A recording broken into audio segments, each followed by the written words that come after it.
U ovom tutorialu naučit ćemo kako se radi mehanika gradnje građevina u nekim strategijama, obično to postoji.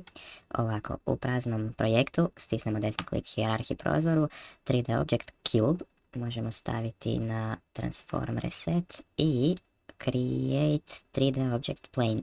Isto tako ćemo staviti Reset, po X-u Scale stavljamo 10 i po Z-u Scale stavljamo 10. Ok. Onda ovaj cube povlačimo dole da nam napravi se prefab, glavni element.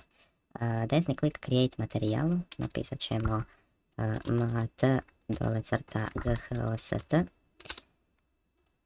i create materijal, napisat ćemo mat dole crta solid. Ok, pod ghost ćemo staviti transparent, možemo staviti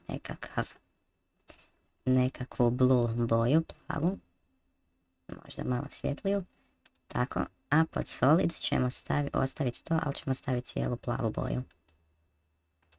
Ok, ovu ghost ćemo povući na cube, tako da nam cube bude proziran i ovaj cube ćemo deletati iz scene. Ctrl save, još ćemo napraviti novu C# skriptu, nazvat ćemo ju gradnja i povući ćemo ju na kameru. Tako smo dali skriptu kameri. Evo tu je skripta uz ostale komponente koje kamera ima. Ctrl save i sada idemo u tu skriptu. Vidimo da nam se otvorila nova skripta, novi template. Pobrisat ćemo ovo, start, ostavit ćemo update. A prije update-a napravit ćemo 3 varijable. Prva je public game object. Game object nazvat ćemo prefab. Druga je public materijal mat solid. I treća je private game object base cube, nek se zove tako. Ctrl save. Ok, znači imamo 3, ove dvije ćemo vidjeti u inspektoru, ovaj private pa ju nećemo vidjeti u inspektoru. I idemo sada ovako, to možemo i pogledati na brzinu.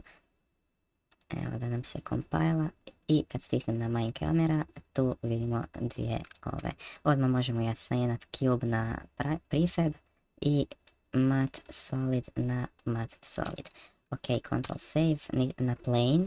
Plane moramo dati layer. Layer je ovo tu, stisnem na ovo, add layer. Napravit ćemo layer zvan teren. Ovako, obično teren, opet stisnem na plane i sad mu zadam naš teren. To je, moramo zapamtiti da je 8. layer, to će nam trebati kasnije. I idemo u našu skriptu. Prvo što ćemo napraviti je jedna lokalna varijabla koja će vrijediti samo za update metodu. Pišem arraycast hit, to je vrsta varijable, a ime varijable bit će hit. Onda druga varijabla je array. Razmak, ime varijable će običan array biti isto.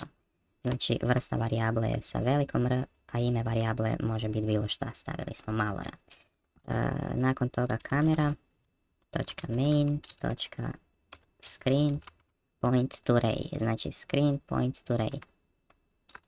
Otvorimo i zatvorimo zagradu, a unutra napišemo input.mouse position. Onda dalje pišemo if zagrade, a unutar zagrada physics.raycast. Otvorimo, zatvorimo zagradu i sada upišemo ovaj naš napravljeni ray, ovaj tu, zarez, out, pa hit, zarez, 100.0f, zarez, 1, pa onda strelica, 8. Ova strelica se na tipkovnici nalazi pokraj lijevog shifta. Raycast je slanje zrake u prostor, u scenu, koja se sudara sa onim našim planeom i na mjestu udarca ćemo napraviti jedan prefab, kocku. Stavio sam vitičaste zagrade i idemo sad unutra samo napisati print hit.point i točka zarez. Znači Ctrl save da se spremi, idemo u Unity i sada možemo stisnuti play. Otvorit ćemo konzol i vidimo da nam ovaj print izbacuje već neke brojeve. Ti brojevi su zapravo točka sudara zrake sa ovim planeom kojeg smo napravili. A zraku pucamo iz kamere u poziciji miša. Znači pozicija miša je početak zrake i ona ide prema planeu ovom tu i sudara se s njim i daje nam koordinatu. Ok, idemo dalje.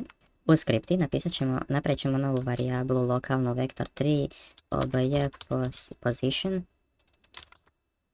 i to će nam biti taj hit.point, ta točka sudara. I idemo dalje pisati if base cube, to je ova varijabla gore koju smo napravili privatnu, equal to 2 jednako 0 i na kraju stavimo vitičaste zagrade, napisat ćemo base cube jednako instantiate,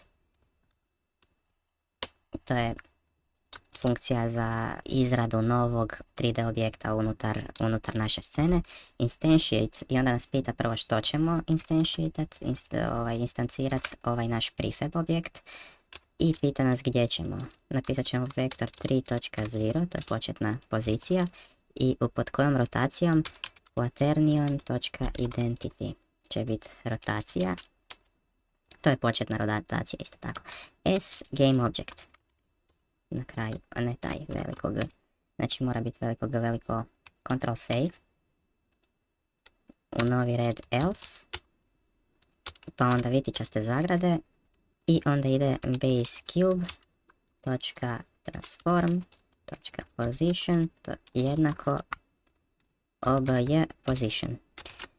Znači u ovaj obj position smo prvo spremili onu točku hit point, to je ovo što nam je ispisivalo, znači točku sudara zrake, a sada radimo novi cube, radimo novi onaj cube unutar scene i taj cube mijenjamo mu poziciju, ovisno gdje je miš, znači kako ćemo micati miš, tako će se mijenjati pozicija, možemo to već probati.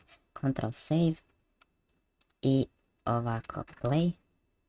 Evo ga, napravljen je cube i mičem ga ovisno gdje je miš. Ok. Idemo sada napraviti to da kad stisnem tipku da se izgradi taj cube i ostane na toj poziciji. If input .get mouse button down, koji mouse button? 0. To je prvi lijevi klik mišem. Opet otvaramo vitičaste zagrade sa Alt B. Unutra pišemo game object, možemo nazvati base cube 1, jednako opet instantiate ovaj tu, Ctrl C, Ctrl V, distancirat ćemo opet ovaj prefab, ali ovaj puta će biti na object poziciji i na kraju ćemo isto ovaj quaternion identity, znači zarez quaternion identity mora biti i s game object, točka zarez na kraju. U novi red, sad taj base cube, znači napravili smo novi cube, već imamo jednog, sad smo napravili ovog drugog, a ovaj drugi će biti sa onim solid materijalom. Get component, ove strelice, unutra pišemo msh renderir, točno ovako, točka materijal, jednako ovaj naš mat solid, točka zarez. Idemo Ctrl save, idemo u Unity i play. I sad vidimo ništa nije promijenilo se, ali kad stisnem lijevi klik, evo nacrtao je i mogu ih sada crtati kako hoću. On radi nove ove kocke. Ok, ono što sad vidimo da nisu u nekom gridu, ja ih crtam kako god hoću, a želimo ih staviti u nekakav grid, kao u svim igrama što su u nekom gridu. Ulazimo u skriptu i pišemo ovdje, umjesto hit.pointa, pišemo new vector3. Otvaramo i zatvaramo zagradu, možemo staviti točku zarez, a unutra pišemo mathf točka round to int. Otvorimo, zatvorimo zagradu. I unutra pišemo hit.point.x. Nakon toga zarez 0, zarez. Evo, unutar ove zagrade, znači vektor 3 ima 3 koordinate. Ima x koordinatu, ima y koordinatu i z koordinatu.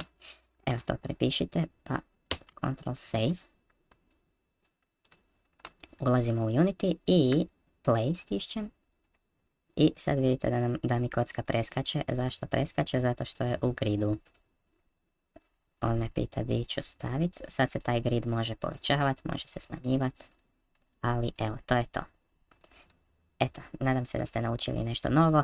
Sve ove pojmove koje sam ja tu napravio u skripti poput Raycasta, svakako još pogledajte na webu, na Unity help dokumentima dodatne informacije o Raycastu, o Instantiateu isto tako. I to je to. Eto. Gledajte i druge videe, lajkajte, šerajte, subscribeajte se i još se gledamo. Pozdrav!